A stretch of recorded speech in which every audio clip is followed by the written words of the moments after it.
انشاءاللہ.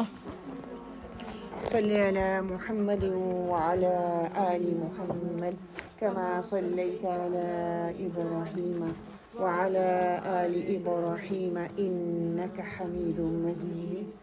اللهم بارك على محمد وعلى آل محمد كما باركت على إبراهيم وعلى آل إبراهيم إنك حميد مجيد. الحمد لله نحمده ونستعينه ونعوذ بالله من شرور أنفسنا ومن سيئات أعمالنا من يهده الله فلا مضل له ومن يضلل فلا هادي له. اللهم أرنا الحق حقا وارزقنا اتباعه وأرنا الباطل باطلا وارزقنا اجتنابه. اللهم لك الحمد بما خلقتنا ورزقتنا وهديتنا وعلمتنا وأنقذتنا وفرجت عنا. لك الحمد بالإيمان ولك الحمد بالإسلام ولك الحمد بالقرآن ولك الحمد بأهلي والمال والمعافاة. الحمد لله بنعمته تتم الصالحات. الحمد لله رب العالمين والصلاة والسلام على أشرف الأنبياء والمرسلين نبينا محمد وعلى آله وصحبه أجمعين.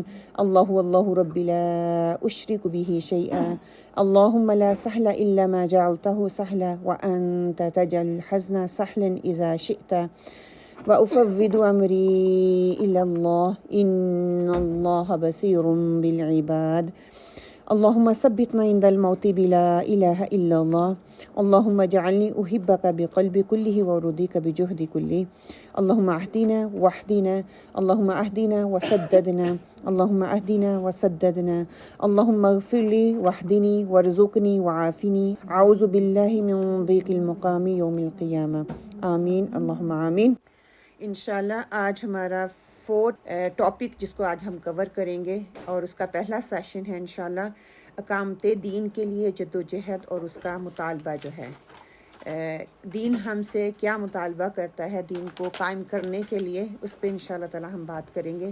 اس سے پہلے ہم موو فارورڈ ہوں، ایک چھوٹی سی بات اس کی میں کل جو ہے پورا آپ کو نہیں بتا سکی تھی. آپ میں سے کسی نے کوشچن کیا تھا کہ وطر کے حوالے سے جب بات ہوئی، میں نے حدیث آپ کے سامنے رکھی تھی نا، تو رات کو وطر پڑھ کے سونا یہ آپ صلی اللہ علیہ وسلم نے وصیت کی تھی. مطلب یہ کہ کئی لوگ ہوتے ہیں جنہوں نے تہجد کے لیے اٹھنا ہوتا ہے نا، تو وہ وطر کو چھوڑ دیتے ہیں. اب ہر بندے کی اپنی سچویشن ہے. کئی ہوتے ہیں کہ رات کو سو جاتے ہیں، صبح ان کے لیے اٹھنا آسان ہے، کئیوں کے لیے صبح اٹھنا مشکل ہے، تو ان کے لیے کہہ دیا گیا کہ آپ رات کو ہی پڑھ کے سو جاؤ. کئیوں کو مینٹلی ہوتا ہے کہ وہ اگر نہیں نا وطر پڑھتے تو ان کو نیند اچھے سے نہیں آتی، تو اپنے دل اور دماغ کی سیٹسفیکشن کے لیے افضل قرار دے دیا گیا، بہتر قرار دے دیا گیا کہ آپ رات کو پڑھ لیں، اس میں کوئی نقصان نہیں، آپ پڑھ سکتے ہیں. اگر صبح کو اٹھ کے آپ نے دوبارہ سے تہجد پڑھنی ہے تو پھر بھی آپ پڑھ سکتے ہیں. فجر تک آپ کے جو نوافل جتنے بھی آپ پڑھیں گے 2 4 6 اپنے آلریڈی وطر پڑھ کے بنا دی ہوئی ہے اپنی نماز. ٹھیک ہے، آپ صبح اٹھ کے تہجد پڑھو گے تو آپ کی تہجد ہو جائے گی. یہ جو اسکالرز کہتے ہیں کہ آپ کی تہجد نہیں ہوتی، یہ غلط ہے. اتنی اسٹرکٹ نہیں ہے کہ آپ نے وطر صبح اٹھ کے ہی پڑھنے ہے. کسی کو مسئلہ ہے، پرابلمز ہے، کوئی گولیاں کھا رہا ہے، 100 مسئلے مسائل ہوتے ہیں. اس میں دین جو ہے وہ آسانی چاہتا ہے، تو اس کا یہ مطلب نہیں ہے کہ آپ رات کو پڑھ نہیں سکتے، آپ رات کو پڑھ سکتے. ایون دو اسکالرز یہاں تک کہتے ہیں کہ رات کو جو عشاء کی نماز کے 2 نفل ہیں، آپ تھوڑا سا ٹھہر کے ان کو پڑھ لیں، وطر اور نفل، تو آپ کی وہ تہجد گنی جائے گی. جن کو صبح اٹھنے کے لیے مسئلہ ہو رہا ہے لیکن عادت نہ بنائے، وہ افضل کام نہیں ہے، لیکن آپ کو اجر ملے گا تہجد کا. ٹھیک ہے، افضل اور بہترین یہی ہے کہ جب اللہ کی پکار صبح کو آئے، اپنے نیند کو قربان کرو اللہ کے سے ملاقات کرنے کے لیے. کوئی آپ نے پسندیدہ چیز لینی ہے تو اس کے لیے قربانی چاہیے، آپ کو قربانی کرنی پڑے گی. دوسرا کل کے حوالے سے فیڈ بیک. سوموار اور جمعرات کا روزہ.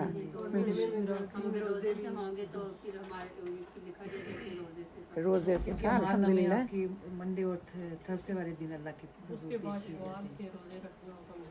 منڈے والے دن آپ کے اعمال جاتے ہیں. شوال کے روزے رکھنا، گڈ الحمدللہ. سو ابھی ہمارے پاس 10 دن ہے پلاننگ کرنے کے لیے. ابھی سے لکھ لیں، ابھی سے اپنے دماغوں کو سیٹ کر لیں کہ انشاءاللہ ہم نے یہ کام کرنا ہے. ابھی سے آپ کے گڈ ڈیڈ کے لیے آپ کے جو ہے نا اجر میں لکھا جائے گا. آپ کو تب تک اجر ملے گا جب تک آپ پریکٹیکلی اس کو ڈال نہیں لیتے نا. اوہ سبحان اللہ، سبحان اللہ، اللہ سبحان اللہ، الحمد للہ علی کل حال، الحمد للہ. پورے مہینے میں اسپریڈ کریں گے. آپ رکھ سکتے ہیں، اجازت ہے، لیکن آپ اپنے لیے مشکل بنائیں گے کیونکہ دن بڑے ہو رہے ہیں. ابھی باڈی یوز ٹو ہے، اپنے 30 اور 29 روزے رکھے ہوئے ہوں گے، آپ کو اتنا مشکل نہیں ہوگا. عید کا ایک دن کھائیں پئیں عیش کریں، فوراً بعد ہی شروع کر دیں. کوئی ٹرو اور مرو نہیں ہوتا کہ 2-3 دن آپ ویٹ کرتے رہیں. دن کا چاند کا دن اگلا دن جو ہے نا، اگلا نیا دن نکل آتا ہے. تو عید ایک دن کے لیے کہا گیا، وہ اپنی خوشی کے لیے آپ 4 دن کر لیں، 5 دن کر لیں، لیکن اصل میں عید ہے ایک دن ہی. ٹھیک ہے. قربانی کے لیے 3 دن اس کو کہا گیا ہے کہ قربانی آپ کی پوری ہو جائے، اس میں وہ روزے نہیں ہوتے. لیکن یہ جو چھوٹی والی عید ہے رمضان کے بعد آتی ہے، یہ ایک دن ہی ہوتی ہے. آپ اس کو 2-3 دن منانا چاہتے ہیں منا لیں، لیکن آپ کا روزہ جو اگلے دن ہی رکھ لیں، کیونکہ باڈی یوز ٹو ہے. ابھی اتنا بگاڑ نہیں اس میں، ایک دن ہی آپ نے کھایا ہے نا، تو آپ کے لیے وہ رکھنا آسان ہو جائے گا. گھنٹے کا ڈفرنس پڑ جائے گا جس دن ہمارا جو سیشن فنش ہوگا. ہاں، تو جب تک ہم اس کو رکھیں گے تو اچھا خاصا فرق پڑ چکا ہوگا. تو بیٹر ہے کہ اب ساتھ ہی رکھ لیں، افضل ہے، بہترین ہے. لیکن اس میں کوئی آپ کو گناہ نہیں ملے گا کہ اگر آپ چھوڑ کے رکھنا چاہتی ہیں تب بھی آپ رکھیں، کیونکہ کئیوں کے آپ لوگوں میں سے ویسے بھی چھوٹے ہوئے ہوں گے روزے، آپ نے وہ بھی کور کرنے ہیں. جن کے نہیں چھوٹے ان کے لیے تو 6 ہوں گے، جن کے چھوٹے ہیں ان کے لیے کئیوں کے 10 ہوں گے میں بھی رکھنے والے، اور 6 یہ 16 ہو جائیں گے آپ کے آل ٹوگیدر. ٹھیک ہے. جس کے اتنے ہوں گے تو وہ ویری کیئرفل کہ پہلے آپ لوگوں یہ رکھ لیں، اور پھر اس کے بعد آپ کے پاس وہ جو ہے نا آپ کے 10 چھٹے ہوئے ہوں گے، وہ پورا سال ہے آپ کے لیے رکھنے کا. بیٹر اب ساتھ ہی رکھ لیں. اگر نہیں رکھ سکیں گے، اتنی طاقت نہیں ہے باڈی کے اندر، تو کیا کریں کہ آپ اس کو نہ کر لیں، شوال کے پہلے رکھ لیں، کیونکہ وہ مہینہ آپ کے پاس ایک ہی ہے. شوال کے جو ہے اس میں عجیب سے سکون ہوتے، جب بندہ وہ رکھ لیتے ہیں نا ایسا ایسا کمپلیٹ ہوتے ہیں، عجیب باڈی کو سکون ملتا ہے. الحمدللہ کہ اللہ یہ بھی اللہ تعالیٰ کی توفیق سے ہوگا. ہم لوگ کوشش کریں گے، ہم نیت کریں گے، ارادہ کریں گے، لیکن اللہ تعالیٰ نے توفیق دینی ہے. اچھا کچھ اور وطر کے بعد میں اگر یہ بندہ تہجد میں پڑھ سکتے ہیں تو کوئی وہ افضل ہے، وہ افضل ہے. تہجد میں پڑھنا افضل ہے، لیکن یہ کہ دین آسان. ہاں یہی نا مسئلہ یہی ہے نا کہ پھر اگر قضا ہوتا ہے تو ہم بھول بھی جاتے ہیں، پھر اس کی قضا نہیں لٹاتے. وطر کی قضا جو ہے وہ واجب ہے، آپ کو لٹانی پڑتی ہے. ٹھیک ہے. ہاں تو آپ پڑھ سکتے ہیں، پھر اگلی نماز کے ساتھ اس کو پڑھ لیں. نہیں اگر کسی بھی نماز کے ساتھ آپ پڑھ لیں، before you start. For example آپ کو فجر کے بعد یاد آیا تو یو دیر اینڈ دین آپ اسی وقت. ہاں اچھا، ہم جو رات تراویح کے بعد پڑھ لیتی ہوں پھر تہجد پڑھتی ہوں، تو پھر اس میں کوئی نہیں ٹھیک ہے، وہ افضل ہے. اس چیز کو افضل کہا گیا ہے. اچھا، وہ جو جماعت کے ساتھ پڑھ لیتی ہیں. ہاں ہم جیسے صرف رمضان میں کرواتے ہیں. ٹھیک ہے. رمضان میں کرواتے ہیں کیونکہ رمضان میں قیام اللیل ہی ہماری تہجد ہے. قیام کے علاوہ آپ نے شاید غور نہیں کیا، میں نے یہی بات کی تھی، قیام اللیل جو ہے یہ رمضان کی قیام اللیل تہجد میں آ جاتی ہے. ایکسٹرا پڑھنا چاہتے ہیں بائی آل مین آپ پڑھیں، اس میں کوئی گناہ اور کا بات نہیں. اگر نہیں پڑھتے تو آپ کو تہجد کا اجر ملے گا. اور بھی نماز پڑھتی ہوں پھر ادھر تو اگر آپ جا کے وطر یہاں پہ پڑھ لیتے ہیں، گھر جا کے آپ تہجد کے نفل پڑھتے ہیں، وہ بھی آپ کر سکتے ہیں. Y not. اللہ تعالیٰ نے ہمت اور توفیق دی، کریں. جی وہ کریں. ٹھیک ہے انشاءاللہ. چلیں ہم اپنا آغاز کرتے ہیں انشاءاللہ اللہ تعالیٰ کے پاک نام سے. اللہ سبحانہ و تعالیٰ ہمارے لیے آسانی پیدا فرمائے، اور یہ اس ٹاپک کو سمجھنے کے لیے اللہ سبحانہ و تعالیٰ ہمارے دلوں کو کھول دیں، تاکہ ہم اپنی ذمہ داری کا احساس کرتے ہوئے آج کی آیات کو پڑھیں اور اس سے بہترین لینے والے بنیں انشاءاللہ. سورۃ النور آیت 55 جو ہے انشاءاللہ تعالیٰ وہ آپ کے سامنے میں رکھوں گی. وعد اللہ الذین آمنوا منکم وعملوا الصالحات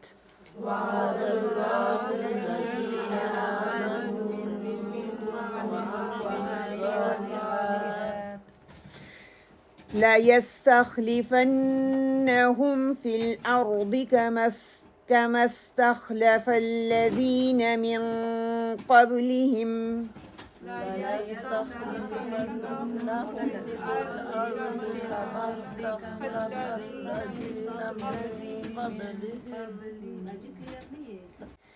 استخلف الذين من قبلهم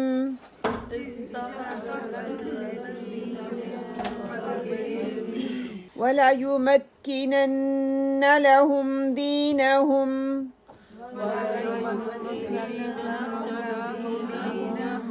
الذي ارتدى لهم ليبدلنهم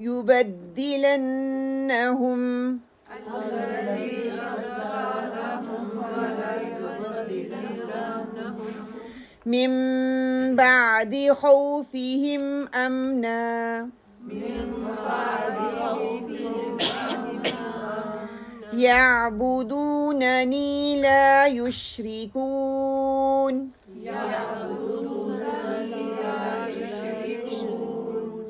لا يشركون بي شيئا ومن كفر بعد ذلك فأولئك هم الفاسقون.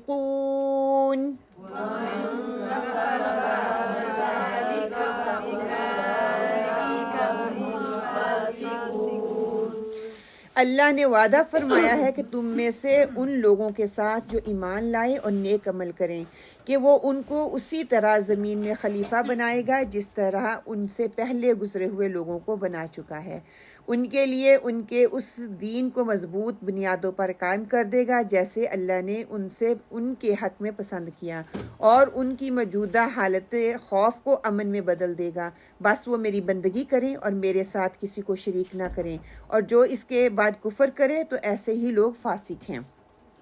اب یہاں پہ اللہ سبحانہ وتعالیٰ بات کر رہے ہیں استخلاف، جو بات ہم نے رکھی تھی نا کہ استخلاص، اس میں ہم دیکھیں گے کہ کن کن صورتوں اور آیات میں اللہ سبحانہ وتعالیٰ نے اس کا ذکر فرمایا ہے۔ سب سے پہلا مقام جو سورہ نور میں اللہ سبحانہ وتعالیٰ فرماتے ہیں،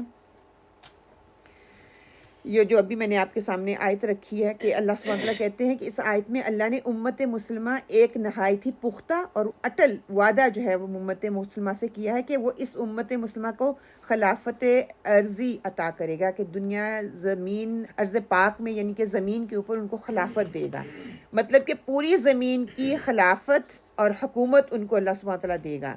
جو امت مسلمہ کو کہا جا رہا ہے تم میں سے جو ایمان لائے اور ایمان کے عملی تقاضوں کو پورا کرنے والے جو ہوں گے ان کے ساتھ اللہ تعالیٰ کا یہ پختہ وعدہ ہے، ہر ایک کے ساتھ نہیں ہے، جو اس پہ عمل کرنے والے ہیں اور ایمان لانے والے ہیں۔ اچھا، یہ شرط اللہ تعالیٰ نے کنڈیشن رکھ دی۔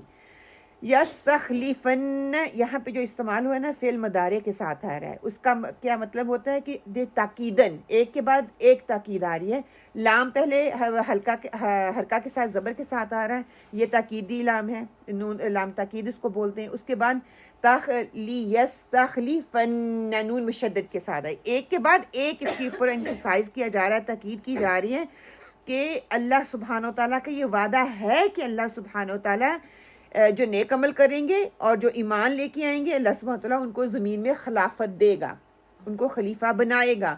ان کو وعدہ کیا ہوتا ہے کہ اللہ تعالیٰ خلافت یا خلیفہ بنائے گا ویسے ہی جیسے پہلی امتوں کو بنایا یا پہلے لوگوں کو بنایا۔ اس میں دو جو ہے تفسیر ہمارے سامنے آتی ہیں۔ سورہ صاد جو ہے پہلی تفسیر کے حوالے سے سورہ صاد ہمارے سامنے آتی ہے، اللہ سبحانہ تعالیٰ کہتے ہیں، تو آیت نمبر 26 ہے، یا داود ان جعلناک خلیفۃ فی الارض فاحکم بین الناس بالحق ولا تتبع الہوی فیضلک عن سبیل اللہ ان الذین یضلون عن سبیل اللہ لہم عذاب شدید بما نسوا یوم الحساب۔ ہم نے اس سے کہا، اے داؤد ہم نے تجھے زمین میں خلیفہ بنایا، لہٰذا تو لوگوں کے درمیان حق کے ساتھ حکومت کر اور خواہش نفس کی پیروی نہ کر کہ وہ تجھے اللہ کی راہ سے بھٹکا دیں گے۔ جو لوگ اللہ کی راہ سے بھٹکتے ہیں یقیناً ان کے لیے سخت سزا ہے کہ وہ یوم حساب کو بھول گئے ہیں۔ یہ جو ہے یہ انبیاؤں کو انشاءاللہ تعالیٰ اینڈ پہ میں اس کو آپ کے سامنے تفصیل سے رکھوں گی، پہلے کانسیپٹ آپ کو سمجھ آ جائے۔ یہ انبیاؤں کو جو اللہ سبحانہ تعالیٰ کہتے ہیں پہلی امتوں کو میں نے خلیفہ بنایا، پہلی امتوں کو خلافت دی، حکومت دی، انہوں نے جو قانون رائج کیا وہ اللہ کا دیا ہوا تھا، انہوں نے جو شریعت رائج کی وہ اللہ کی دی ہوئی تھی۔ جیسے ان کو خلافت دی ویسے ہی امت مسلمہ کو اللہ سبحانہ تعالیٰ نے خلافت دی اور دی جائے گی، اور لازماً غلبہ عطا کرے گا، یہ اللہ تعالیٰ کا وعدہ آ رہا ہے۔ اس کے ساتھ ہی پھر سورہ المائدہ میں اللہ سبحانہ کہ الیوم اکملت لکم دینکم واتممت علیکم نعمتی ورضیت لکم الاسلام دینا، کہ آج میں نے تمہارے دین کو تمہارے لیے مکمل کر دیا ہے اور اپنی نعمت تم پر تمام کر دیا اور تمہارے لیے اسلام کو تمہارے دین کی حیثیت سے قبول کر دیا ہے۔ یہ آپ صلی اللہ علیہ وسلم نے کب یہ آیات پڑھی تھی؟ حجۃ الوداع کے موقع پر، ٹھیک ہے۔ تو اس کا مطلب ہے کہ اللہ سبحانہ تعالیٰ کے 3 وعدے اس آیت میں جو ہے وہ نظر آ رہے ہیں، جو ابھی میں نے سورہ نور کی پڑھی ہیں، کہ پہلا وعدہ اللہ تعالیٰ کیا ہے کہ اللہ 3 وعدے کی حقیقت جو ہے وہ ایک ہے، مطلب کہ اس کے پیچھے کانسیپٹ ایک ہے، طریقے 3 ہیں جو ڈیلیور کرنے کے۔ ایک یہ کہ اللہ تعالیٰ امت مسلمہ کو زمین کی خلافت عطا کرے گا، دوسرا ان کے دین کی تکمیل کر دے گا، تیسرا خوف اور امن میں بدل دے گا، کہ خوف ہے ان کو امن میں بدل دے گا۔ جو اللہ اور اللہ کے قانون کی پاسداری کریں گے، یہ بات دماغ میں اپنے رکھنی ہے۔ جب حکومت اپنی ہوگی کوئی خوف نہیں ہوگا، اور جب ایسا ہو جائے گا تو وہ میری ہی بندگی کریں گے، میری اطاعت کریں گے، میرے ساتھ کسی کو شریک نہیں ٹھہرائیں گے، جو اللہ تعالیٰ کا دیا ہوا قانون ہے اسی کو وہ فالو کریں گے۔ یہ نقطہ بڑا غور طلب ہے کہ جب تک اللہ سبحانہ و تعالیٰ کا دین غالب نہ ہو، اسلامی حکومت قائم نہ ہو، تب تک توحید کامل نہیں ہوتی۔ جب تک اسلامی حکومت قائم نہ ہو، اللہ کا دین غالب نہ ہو، تب تک جو ہے توحید کامل نہیں ہوتی۔ توحید صرف عقیدے میں کامل ہو سکتی ہے کہ آپ اللہ تعالیٰ کو ایک جانیں کہ اس کا کوئی شریک نہیں ہے، اس کے کوئی مد مقابل نہیں ہے، اس کا کوئی ساجی نہیں ہے، اس کا کوئی ساتھی نہیں ہے، اس کا کوئی برابر نہیں ہے۔ یہ آپ سمجھ لیں، یہ آپ عقیدے کو مکمل کر لیا آپ نے۔ لیکن توحید اصل میں مکمل تبھی ہوگی جب تک اس کو اللہ کی بندگی میں ڈال نہ دیا جائے، بندگی اس میں میرے ہر عمل میں بندگی آ نہ جائے، اسی کی اطاعت کی جائے، اسی کا قانون نافذ ہو، اسی کا نظام نافذ ہو۔ جب ایسا ہو جائے گا تب یہ بات ہوگی کہ یعبدوننی لا یشرکون بی شیئا، پریکٹیکل کرنے کے لیے کہا جا رہا ہے۔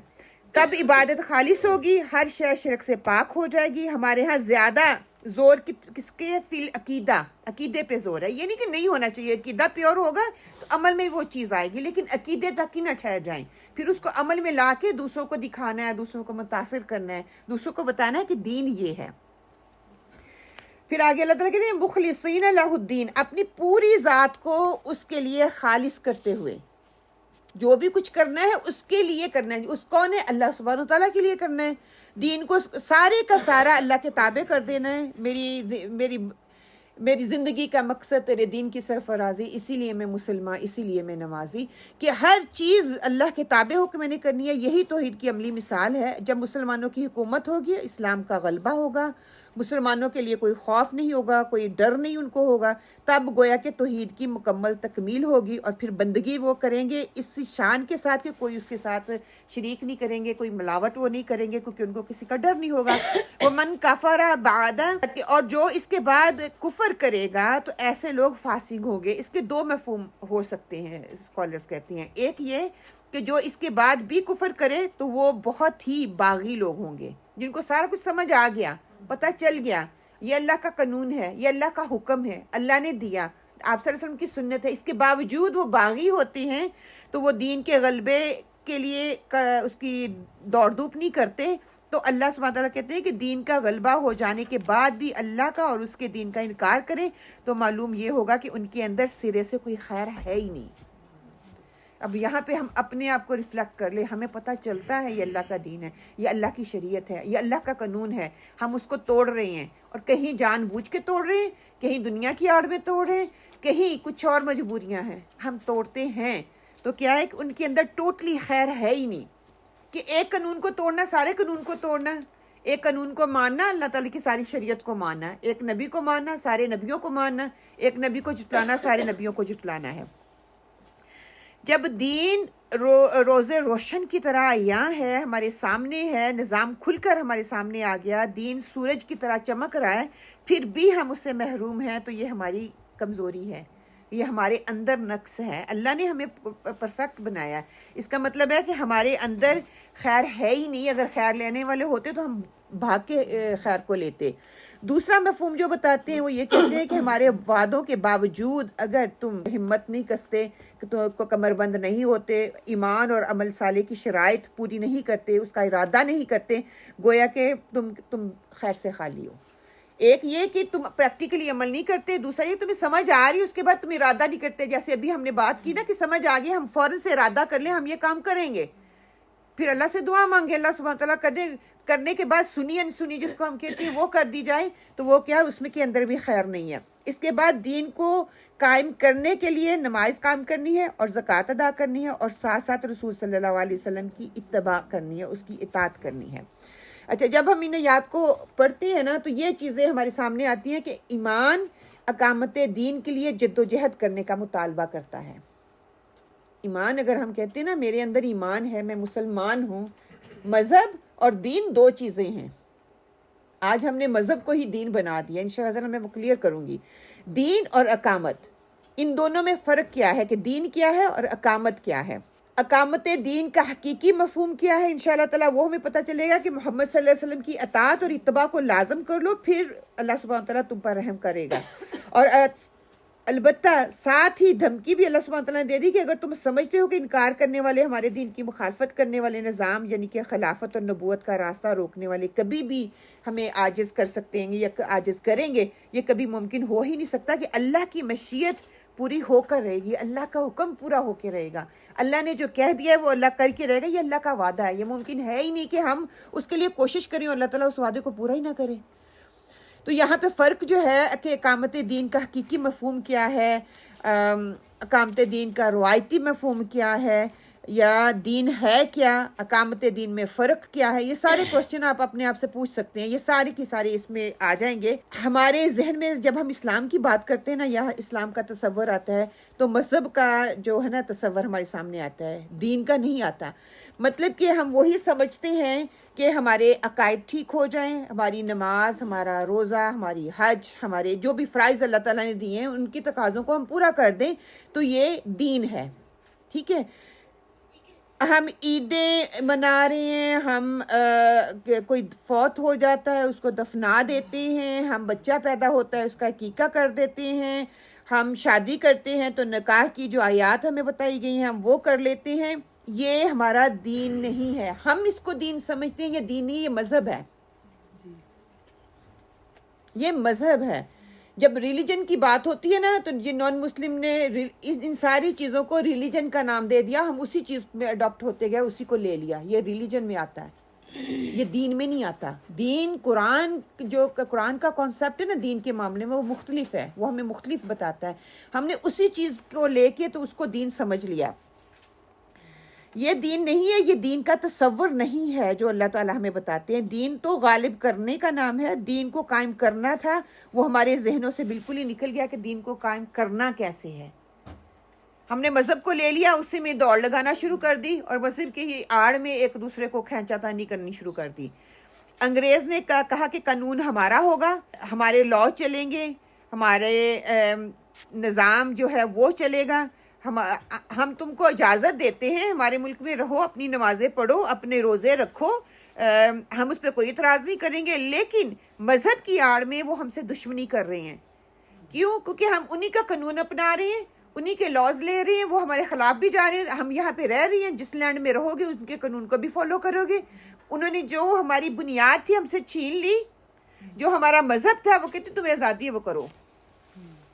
اب سمجھ آ رہی ہے میں کیا کہنا چاہ رہی ہوں؟ کہ مذہب جو ان کا نظریہ تھا وہ ہمیں دے دیا, اور جو اللہ نے ہمیں نظریہ دیا تھا وہ ہم سے چھین لیا. کیوں؟ کیونکہ ان کو ڈر ہے اگر وہ ہمیں سمجھ لگی تو ہم ان سے اپنی وہ چیز واپس لیں گے. کتنی بڑی انہوں نے چال چلی ہے, سبحان اللہ. آج ہم نے اپنی فیملی لاز چھوڑ کر یورپ کی فیملی لاز کو اپنانا شروع کر دیا. اب دین فطرت کی آواز کیا ہے, دین فطرت ہے کیا, اس کو اگر ہم دیکھیں نا انشاءاللہ تو وہ آپ کو سمجھ آ جائے گی. میں آپ کو یہ پکچر دکھا رہی ہوں, ٹھیک ہے؟ آپ کو کیا نظر آ رہا ہے اس پکچر کو دیکھ کے؟ پیچھے سے کھینچ رہا ہے, جیسے کوئی پیچھے سے آگے جانا چاہتے اتنے ہاتھ ہے, چڑھانے کی کوشش کر رہا ہے. اوکے, وہ چھڑانے کی کیوں کوشش کر رہا ہے؟ جس سے اس کو نقصان ہو رہا ہے, اس سے نقصان ہو رہا ہے, نقصان ہو رہا ہے اس کو. نقصان ہو رہا ہے. ٹھیک ہے, اوکے. مذہب کی تحریف کیسے ہوئی کہ مذہب جو تھا جی اس میں یہ ہے کہ وہ شخص آگے بڑھنا چاہ رہا ہے اور اس میں اتنی پیچھے سے اس کو اسلام میں جو رکاوٹیں آ رہی ہیں نا وہ کھینچ رہی ہیں نا. ہاں, جیسے ہم نماز, آپ نے بھی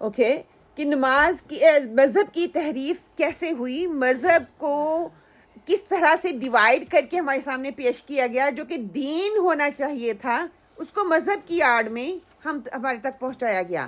اچھا، ہم سنی ہیں، ہم وہابی ہیں، ہم بریلوی ہیں، ہم دیوبندی ہیں، ہم اہل تشیع ہیں، جو بھی مذہب ہے ریسپیکٹن، ان کا فوکس تو پرپس تو ایک ہی ہے نا، اللہ کی بندگی کرنا. ہمیں انہی میں الجھا کے ہمیں اصل پرپس سے دور رکھا گیا. جو پرپس ہونا چاہیے تھا، پرپس تو یہ ہونا چاہیے تھا کہ عقیدوں سے نجات حاصل کرنے کے لیے بڑی مشقت اٹھانے کے بعد ایمان کی دولت نہ حاصل ہوتی ہے. ایسے نہیں ہوگی. ہمیں ان چیزوں سے اوپر اٹھنا ہے، ہمیں کوئی کام کرنا ہے. اپنا پرپس صرف یہ سنی وہابی بریلوی تک نہ رکھیں، اس سے اوپر اٹھنا ہے. مقصد تو کچھ اور تھا، اللہ نے دیا کچھ اور تھا. ہم انہی میں الجھ کے رہ گئے. ہم نے مذہب میں اتنی اور تحریفات کر لی، اس میں مطلب انہی چیزوں میں الجھ کر اپنے اصل پرپس اور مقصد سے ہم دور رہ گئے. فطرت کی آواز کیا ہے کہ اپنی ذات سے محبت کے علاوہ ایک دوسرا سبب بھی انسان کو ہمیشہ اس بات کی طرف اکساتا رہتا ہے کہ وہ دین سے متعلق تحقیق کرے، اس کی جستجو کرے، اس کے حقائق کو جانے، اس کی شناخت اس کے سامنے ہو کہ دین ہے کیا، ہمارا مذہب ہے کیا. مذہب کو تو میں نے جان لیا، میرا دین کیا ہے، میرے دین کا پرپس کیا ہے، اس کا کیوں اللہ سبحانہ تعالیٰ نے مجھے پیدا کیا. انسان فطرتاً اللہ تعالیٰ نے ایسا پیدا کیا کہ وہ حقیقت کا متلاشی ہوتا ہے، اور یہ حص ہمیشہ اس کی جان سے چپٹی رہتی ہے کہ یہی وہ حص ہے جو آدمی کو اس بات پر اکساتی ہے کہ دین کے مسائل کا صحیح یا غیر صحیح ہونے کے بارے میں تحقیق کرے، جستجو کرے. کیا ہم یہ تحقیق کرتے ہیں؟ ہم یہ جستجو کرتے ہیں؟ نہیں.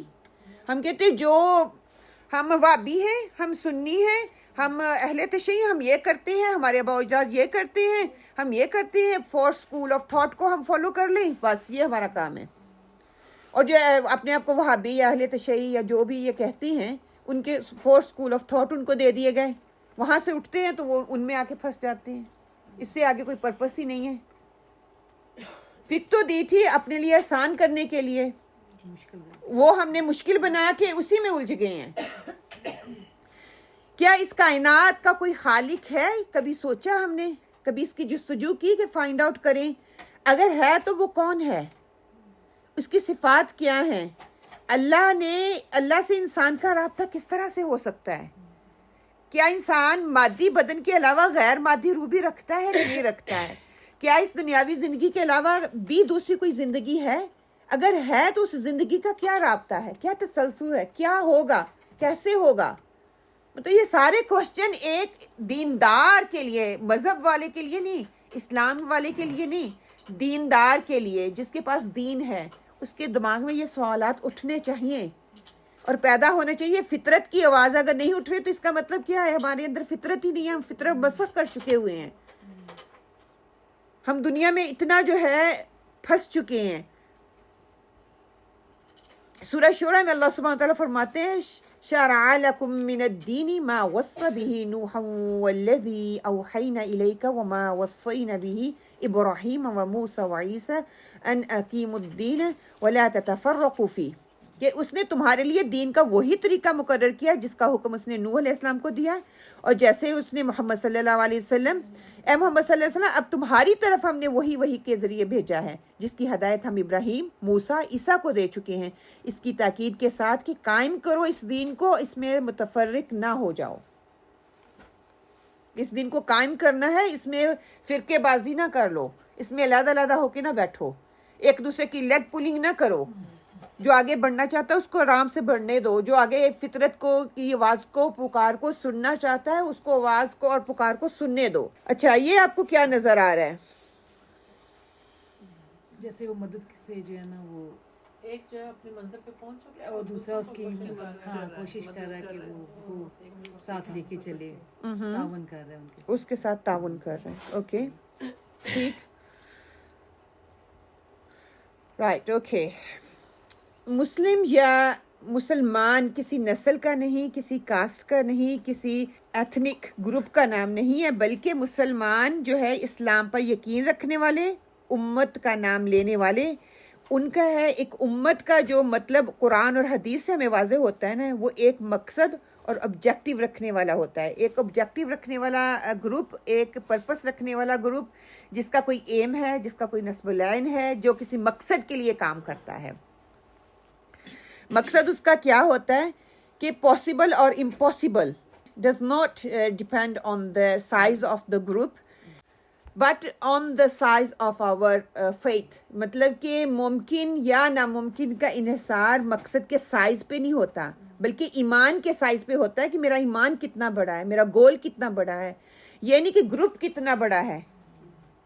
جتنا میرا ایمان مضبوط ہوگا، اس کی مثالیں ہمیں دین میں ملتی ہیں، سیرت سے ملتی ہیں.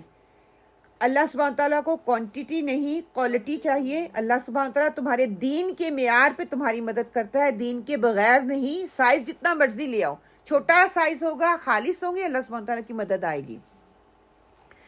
پھر اللہ سبحانہ تعالیٰ سورہ حج میں فرماتے ہیں اللہ کی راہ میں جدوجہد کرو جیسا کہ اس کا حق ہے. اس نے تمہیں اپنے کام کے لیے چن لیا، چوز کر لیا، اور دین میں تمہارے لیے کوئی مشکل نہیں رکھی، اور ملت ابراہیم پر قائم ہو جاؤ. اللہ نے پہلے بھی تمہارا نام مسلم رکھا تھا اور قرآن میں بھی تمہارا یہی نام ہے تاکہ رسول صلی اللہ علیہ وسلم تم پر گواہ ہو اور تم لوگوں پر گواہ ہو. مقصد تو یہ تھا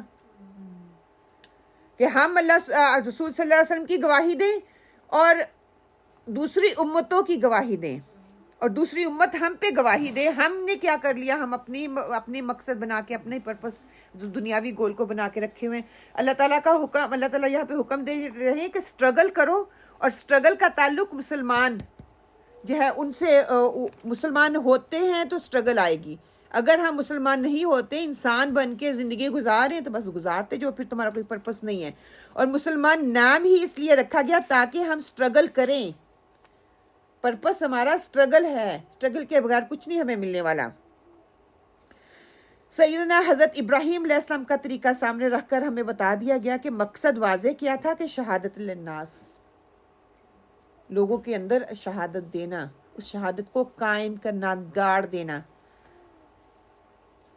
انسانوں کے سامنے اللہ کے دین کی گواہی دینا اور دین کو واضح کرنا. قرآن اسی مقصد کو جو ہے وہ ڈیفرنٹ ٹرم کے طور پہ استعمال کرتا ہے. اس کے لیے ڈیفرنٹ الفاظ کا استعمال ہوا ہے کہ کس طرح سے ہم نے اس دین کو جو ہے امپلیمنٹ کرنا ہے، کس طرح دوسروں تک پہنچانا ہے. یہ ایک بندے کا کام نہیں ہے، یہ مل کر ایک ٹیم جو ہے اس کام کو دوسروں تک پہنچائے گی. قرآن میں جو ڈیفرنٹ ٹرم اس کے لیے استعمال ہوتی ہیں، اس میں شہادت للناس کا لفظ استعمال ہوتا ہے، شہادت حق کا لفظ استعمال ہوتا ہے، دعوت اللہ کا استعمال ہوتا ہے، قیام عدل اور قسط کا جو ہے وہ لفظ استعمال ہوتا ہے، امر بالمعروف اور نہی عن منکر کا لفظ استعمال ہوتا ہے، اقامت دین کے لیے استعمال ہوتا ہے، اور اظہار دین کے لیے. یہ سارے لفظ جو ہے شہادت للناس کے لیے استعمال ہوتے ہیں. اقامت دین، اللہ کے دین کو قائم کرنے کے لیے. کہیں بھی جو لفظ ہے نا مذہب کا استعمال نہیں ہوا، دین کو قائم کرنے کا ہوا. کسی بھی گروہ کے لیے یا کسی بھی گروپ کے لیے، کسی آرگنائزیشن کے لیے اس کا مقصد جو ہے وہ ہونا ضروری ہے.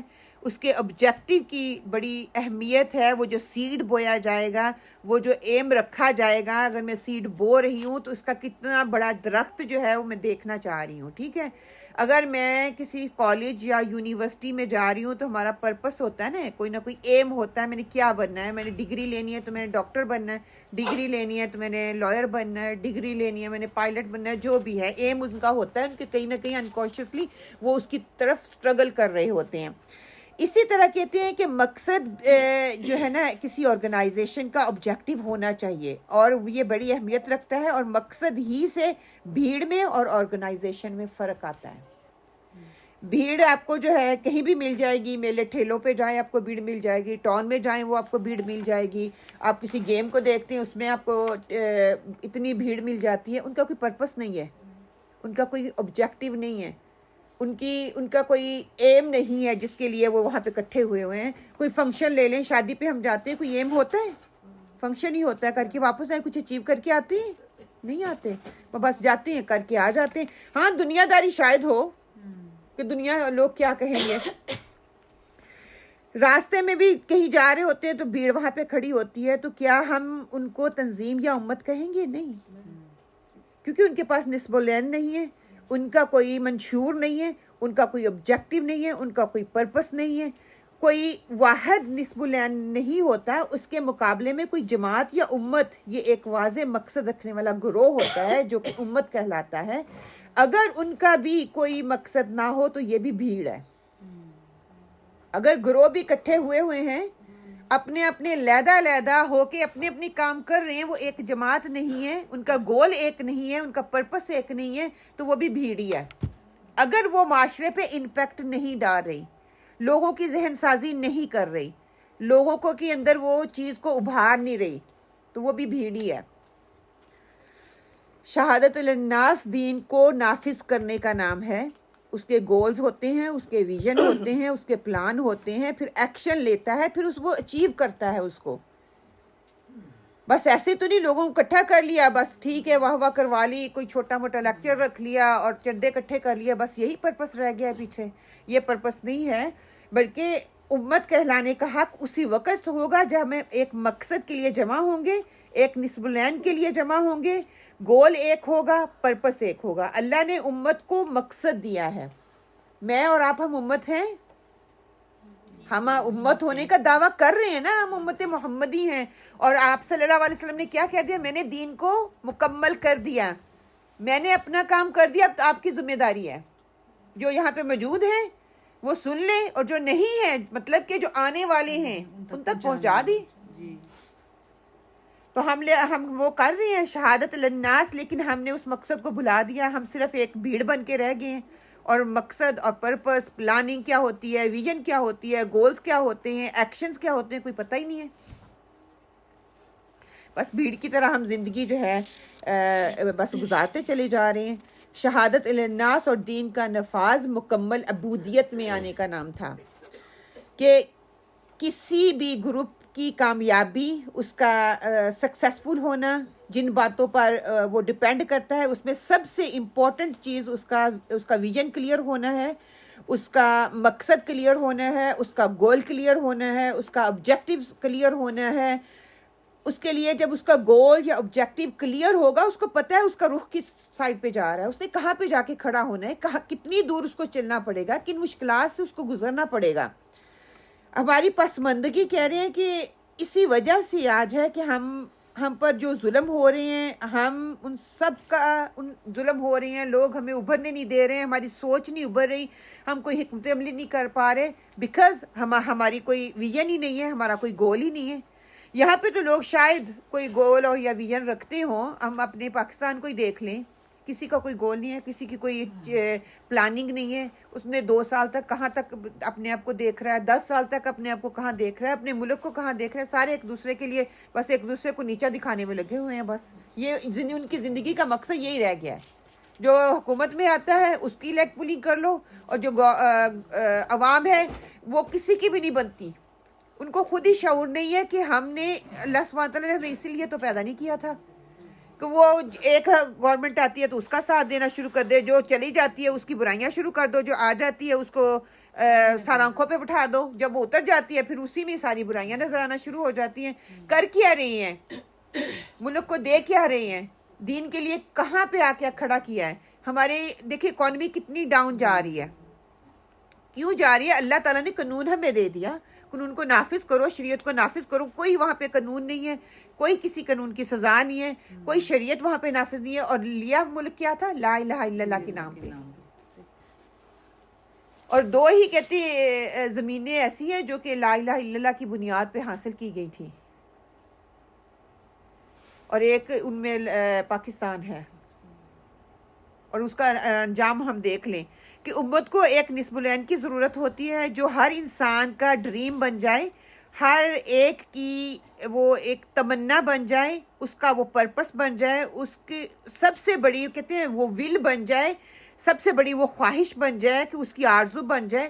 تبھی ہماری زندگی میں وہ جو ہے دین کی معنویت ہے، زندگی گزارنے کا جو طریقہ ہے، یا میننگ فل زندگی ہم تبھی گزار سکیں گے جب ہماری زندگی کا لطف و سرور، ہماری زندگی کا مقصد، ہماری زندگی، ہمارے جو شعور ہے وہ اس میں وہ احساس آئے گا کہ اللہ سبحانہ تعالیٰ نے ہمیں کسی مقصد کے لیے یہاں پہ بھیجا تھا. اس مقصد کو اپنے کہتے ہیں نا اعصاب پہ سوار کر لیں، اپنے ذہن پہ ہر وقت اٹھتے بیٹھتے کھاتے پیتے آپ کو وہ مقصد یاد رہنا چاہیے آپ کے ذہن میں کہ میں یہاں پہ ایک پرپس کے لیے آئی ہوں، اور وہ میں نے پرپس اگر پورا نہ کیا تو میں اللہ کے سامنے جواب دے رہوں گی کہ فائنڈ یور پرپس، کہ کیوں میں یہاں پہ آئی ہوں، کس لیے میں آئی ہوں، میرا فیوچر کیا ہے، سکسیس میری کیا ہے، آخرت میں مجھے میرا انجام کیا ہونے والا ہے، کہ اپنی جو سکسیس ہے اس کو ڈیفائن کریں، اس کی اور پلاننگ کریں.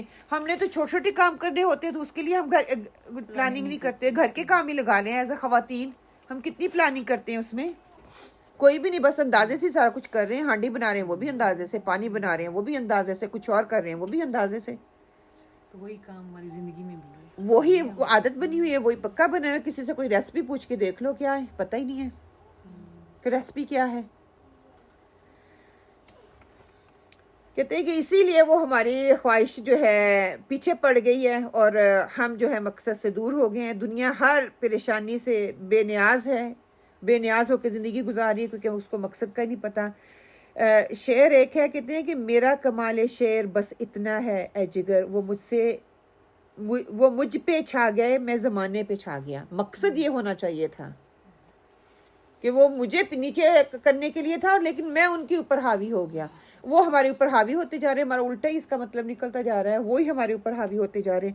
جب تک ایسا نصب العین ہم اپنی زندگی میں نہیں لے کے آئیں گے ہم کامیاب نہیں ہوں گے. ہم زمانے میں اسی طرح ہی زمانہ ہمارے اوپر چھایا رہے گا، ہم محکوم بن کے رہیں گے، ہم ان کے غلام بن کے رہیں گے، ہمیں کسی کی کوئی فکر ہی نہیں ہوگی. بس اسی طرح زندگی ہماری گزرتی جائے گی. پھر آگے کیا ہے کہ بغیر نصب العین کے ہم جماعت ہوں گے یا ہم گروہ بنیں گے. ہم بکھرے ہوئے پتنگوں کی طرح ہیں کہ نصب العین سے محرومی کی وجہ سے صرف ہماری جو ہے نا ڈائریکشن جو ہے یا ہماری سمت یہ نہیں ہے بلکہ کمزور اور لاچار لوگوں جیسی ہے کہ ہماری کوئی سمت، ہم ویک ہیں، ویک فیل کرتے ہیں. ہم اس دنیا میں، اس دنیا کی بھیڑ میں ہم بھی انہی کی بھیڑ کی طرح اس میں جا کے مل گئے اور ان کے وہ بھیڑ کا حصہ بن گئے ہیں. جس طرح وہ چاہ رہے ہیں ویسے ہم کر رہے ہیں. اگر ہمارے اندر ویژن ہوتا، ہمارے اندر کمپٹیشن ہوتا، ہمارے اندر اسٹرینتھ ہوتی، ہماری کوئی پلاننگ ہوتی، اس پہ ہم کام کرتے تو آج ہماری امت کا بھی کوئی نصب العین ہوتا، کوئی ویژن ہوتا، ان کے پاس بھی کلیئرٹی ہوتی، ان کو بھی ہوتا کہ دنیا میں ایک پرپس کے لیے اللہ سبحانہ تعالیٰ نے بھیجا ہے. وہ پرپس میرے لیے نہیں ہے بلکہ دوسروں کے لیے ہے، دوسروں کو دے دینا، دوسروں کو سکھا دینا، دوسروں کی ذہن سازی کر دینا تھا. لیکن جو لوگ اپنے مقصد کو، اپنے نصب العین کو، اپنے پرپس کو بھول جاتے ہیں، یا جو قوم یا جو گروہ، تو اس کا کیا ہوتا ہے، وہ فوکس نہیں کر پاتا، وہ کچھ بھی نہیں بن پاتا. وہ اسی طرح اپنی زندگی کو ضائع کرتا رہتا ہے جیسے ہم اپنی زندگیوں کو ضائع کر رہے ہیں. ویسے ہی ایک انسان، دیکھیے سبحان اللہ، ہم کہاں پہ کھڑے ہیں نا، اگر دیکھا جائے اپنی زندگیوں میں ہم جھانک کے دیکھیں کہ میرا پرپس کیا ہے. جو 2 کوسچن ریز کریں. میں یہاں پہ بریک دیتی ہوں تو آپ واپس آئیں گے تو میں سوال آپ لوگوں سے پوچھوں گی، میری زندگی کا پرپس کیا ہے اور میرا مقصد کیا ہے، اللہ نے مجھے کیوں دنیا میں بھیجا. ایسے نہیں ہمیں بھیج دیا گیا، ہمارا پرپس ہے جس پہ ہمیں فوکس کرنا ہے. انشاءاللہ اب بریک کر کے آئیں تو پھر ہم بات کرتے ہیں. الشیطان الرجیم اعوذ باللہ من الشیطان الرجیم. بسم اللہ الرحمن الرحیم. بسم اللہ الرحمن الرحیم. استغفر اللہ الذی لا الہ الا هو الحی القیوم واتوب الیہ. میں اللہ سے معافی مانگتی ہوں جس کے سوا کوئی معبود نہیں، وہ زندہ جاوید اور قائم ہے، اور میں اسی کے حضور توبہ کرتی ہوں. رب اغفر وارحم وانت خیر الراحمین. اے ہمارے رب ہماری مغفرت فرما اور رحم کر، اور تو سب رحیموں سے اچھا رحیم ہے. اللهم اغفر لي اللهم اغفر لي وارحمني وارحمني واهدني واهدني وعافني وعافني وارزقني وارزقني اے اللہ مجھے معاف فرما، اے اللہ مجھے معاف فرما، مجھ پر رحم فرما، مجھ پر رحم فرما، مجھے ہدایت دے، مجھے عافیت دے مجھے عافیت دے اور مجھے رزق دے۔ اور مجھے رزق دے۔ اللهم اغفر لنا اللہم اغفر لنا وللمؤمنین وللمؤمنین والمؤمنات والمؤمنات والمسلمین والمسلمین والمسلمات والمسلمات۔ اے اللہ بخشش فرما ہماری اے اللہ بخشش فرما ہماری اور سب مومنوں کی اور سب مومنوں کی اور سب مومن عورتوں کی اور سب مومن عورتوں کی اور سب مسلمان مردوں کی اور سب مسلمان مردوں کی اور مسلمان عورتوں کی۔ اور مسلمان عورتوں کی۔ آمین۔ جزاکم اللہ خیرن کثیرہ انشاءاللہ تعالی۔ چلیں یہ جو ہے یہ تصویر آپ کو نظر آ رہی ہوگی، یہ تصویر دیکھ کے آپ کو کیا سمجھ آ رہا ہے، آپ کو کیا تھاٹس آ رہی ہیں؟ ایک ٹائم پہ ایک بولے تاکہ تھوڑا میں کر سکوں آپ کو کیا جی کنفیوز ہے؟ اوکے ٹھیک۔ جو صحیح روڈ اس کی بجائے وہ جو امیسا روڈ مجھے لگ رہا ہے ادھر کو جا رہا ہے۔ ہاں ہاں جو صحیح روڈ نہیں ہے اس کی طرف جا، اوکے ٹھیک۔ لیکن ذہنی طور پہ وہ پریشان ہے، سوچ رہا ہے کدھر جاؤں۔ سمجھ نہیں آ رہا کہ صحیح جاؤں یا کبھی ہمارے ساتھ ایسا ہوتا ہے؟ قوت فیصلہ کمزور ہے اس کی۔ قوت فیصلہ کمزور ہو سکتا ہے، ٹھیک ہے۔ وہ کنفیوز کیوں ہے؟ اس کو علم نہیں ہے نا، اس کو سکون بھی نہیں ہے نا کہ جو جس راستے پہ وہ چل رہا ہے چلتے ہوئے اس کو سکون نہیں ہے۔ وہ اتنے پیارے راستہ نظر ہی نہیں آ رہے اسے۔ اچھا وہ جو گرے والا راستہ نہیں آپ کو نظر آ رہا ہے؟ گرے میں کیا نظر آ رہا ہے؟ گرے تھوڑا ٹیڑھا بھی ہے۔ نہیں گرے وہ دیکھیں نا اس کی ارد گرد کتنے روڈ ہیں۔ یہ سائڈ میں ہو گیا وہ سیدھا جاتا ہے، یہ سائڈ میں ہو گیا، وہ سائڈ پہ جا رہا ہے، اوکے۔ ایروز کیا بتا رہے ہیں؟ اسے کہہ رہے کہ مڑ جاؤ ادھر کو، وہ نہیں مڑ رہا، وہ دیکھ ہی رہا۔ لیفٹ پہ جا رہا ہے، سیدھے پہ جا رہا ہے۔ اوکے ٹھیک ہے۔ اس نے پیچھے دیکھا نہیں ہے کہ میں پیچھے میرے ایرو اس کو پتہ ہی نہیں ہے، اتنی پوری کلاس بیٹھی ہوئی ہے اس کو گائیڈ کرنے اللہ اکبر۔ کہ دیکھیں ہم کنفیوز کب ہوتے ہیں؟ جب ہمیں پتہ ہی نہیں ہوتا ہم نے کرنا کیا ہے، ٹھیک ہے۔ جب نگاہیں میری منزل پہ ٹکی ہوئی ہوں گی، ہم با مقصد ہوں گے، میرا سفر جو ہے یا جس مقصد کے لیے میں نکل رہی ہوں، میں نے کہیں پہنچنا ہے، تو راستے کو جو چھوٹی چھوٹی پرابلمز آئیں گی نا وہ میں ان کو نہیں دیکھوں گی، ادھر بھی راستہ جا رہا ہے ادھر بھی جا رہا ہے، میں نے سیدھا جانا ہے، مجھے پتہ ہے میں کہاں جا رہی ہوں، ٹھیک ہے نا۔ اگر جب مجھے پتہ ہی نہیں ہے، میرے راستے میں پتھر آئے گا، میرے راستے میں کچھ بھی آئے گا، مجھے پتہ ہے میری منزل وہاں تک ہے، میں نے وہاں تک جانا ہے، راستے میں کوئی رکاوٹ آئے گی، روڈ بلاکس آتے ہیں یا ٹریفک بہت زیادہ ہوتی ہے، ہم رکتے ہیں، لیکن وہ کیا مجھے اپنے پرپس سے ڈسٹریکٹ کرتی ہے؟ نہیں۔ اس کے اپوزٹ اگر دیکھ لیں، آپ لوگ باہر واک کے لیے جا رہے ہیں، کیونکہ پہلا وہ جو آپ کر رہے ہیں نا سفر، وہ آپ کا پرپس مقصد کلیئر ہے، فوکس ہے، آپ کو پتہ ہے آپ نے کہاں پہنچنا ہے۔ دوسرا ویسے ہی ہم واک کے لیے نکلتے ہیں، جیسے واک کے لیے نکلیں گے تو کیا ہوگا؟ وہ پرپس والا پرپس آپ کا ہے اس میں یا پرپس لیس ہے واک؟ ذرا واک کے لیے ہم یہی ہے کہ ہم واک کرنے جائے، ایکسرسائز ایز ایکسرسائز کے لیے اس کا ہم نے یہ سوچا ہوتا ہے کہ ہم نے اس طرح سے ہو کے ادھر گھر واپس آ جائیں۔ ہاں تو جب آپ واک کر رہے ہوتے ہیں تو ہم کیا دیکھ رہے ہیں وہاں پہ؟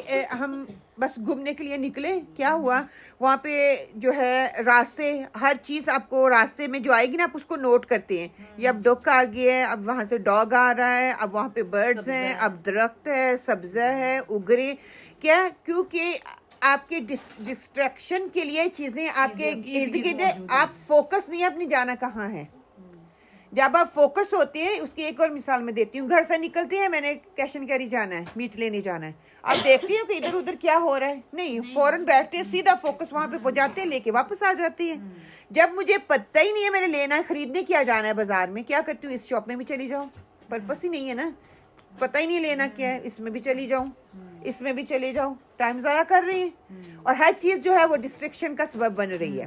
اسی طرح اگر میں فوکس ہو کہ یہ راستے بھی ادھر جاؤں ادھر جاؤں ادھر جاؤں کدھر جاؤں، کون سا راستہ لوں، یہ کروں، کس کو فالو کروں، حنفی صحیح ہیں یا شافی صحیح ہیں، ٹھیک ہے، اہل تشیع صحیح ہیں، ابو امام حنیفہ صحیح ہیں یا مالکی صحیح ہیں، حنبلی صحیح ہیں، مطلب اسی میں الجھ کے رہ گئی ہوں، کیونکہ مجھے اصل پرپس کا پتہ ہی نہیں ہے.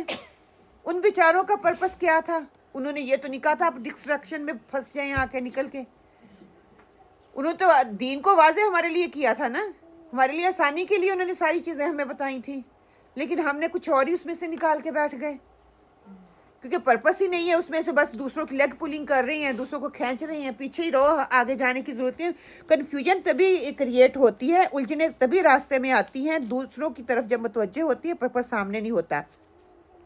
راستے کی الجھنوں کا شکار ہو جانا یہ سفر کے بے مقصد اور غیر اہم اور بے معنی اور بے منزل ہونے کی علامت ہے.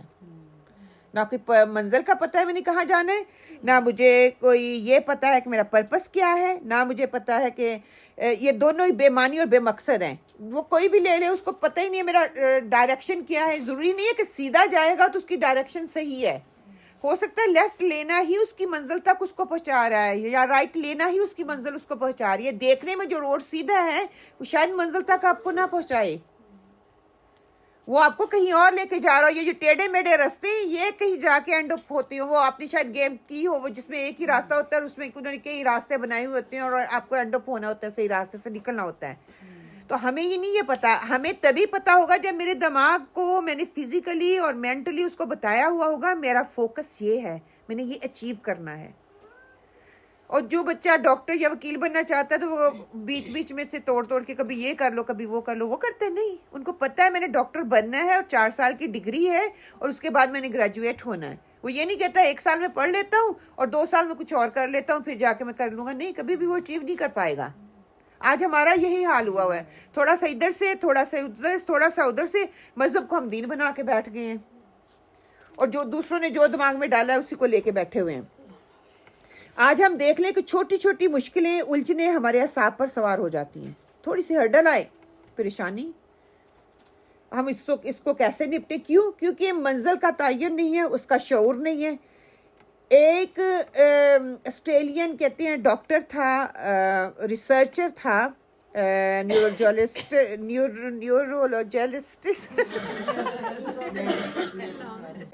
ٹھیک ہے، سبحان اللہ، کہ وہ کہتی ہیں کہ اس کا نام بتاتے ہیں وکٹر فرینکل.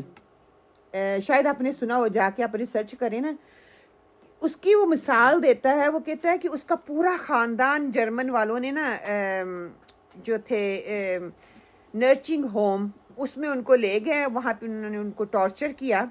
ٹارچر کرنے کے بعد کبھی بھوک سے کبھی ٹھنڈ میں ان کو بٹھا کے، مطلب کہ پوری اس کی فیملی اس کے ساتھ تھی.